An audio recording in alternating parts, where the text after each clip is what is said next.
கிறிஸ்துவுக்குள் அன்பானவர்களே, காலைதோறும் கர்த்தரின் வார்த்தை என்ற நிகழ்ச்சியின் மூலம் உங்களுக்கு வாழ்த்துதலையும் வணக்கத்தையும் தெரிவித்துக் கொள்கிறேன்.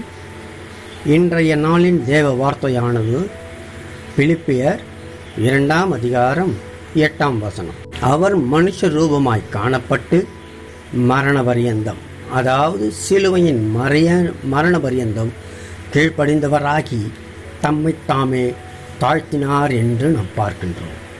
இயேசு இந்த உலகத்தில் வாழ்ந்த காலங்களிலே அநேக முன்மாதிரிகளை நாம் அறிந்திருக்கிறோம்.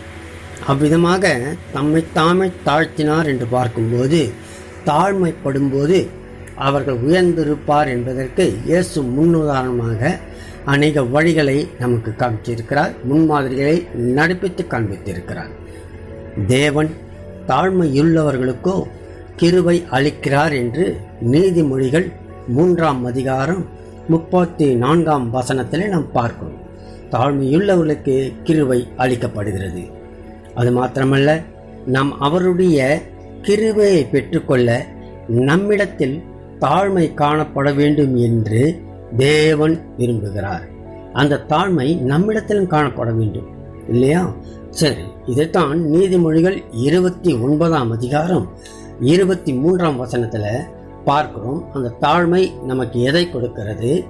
மன தாழ்மை உள்ளவனையோ கனமடைவான் என்று பார்க்கிறோம்.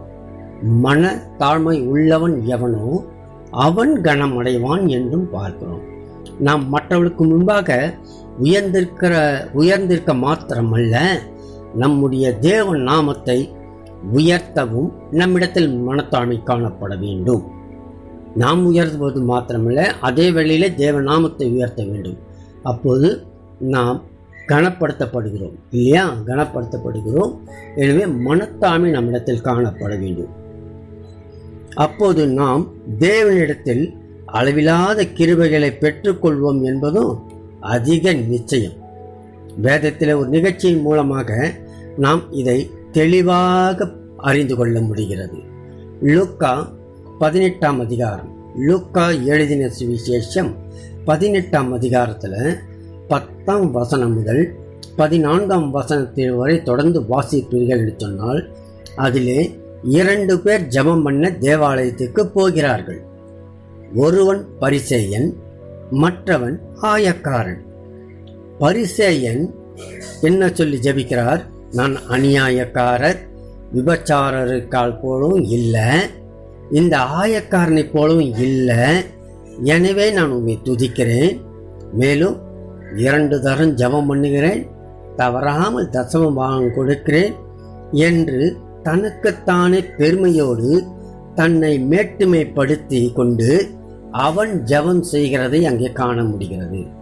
மற்றவர்களோடு ஒப்பிட்டு அவர்களை காட்டிலும் நான் மேலானவன், இந்த ஆயக்காரனை காட்டிலும் நான் உயர்ந்தவன் என்று தன்னைத்தானே உயர்த்தி அங்கே ஜெபம் பண்ணுகிறதை நாம் காண முடிகிறது.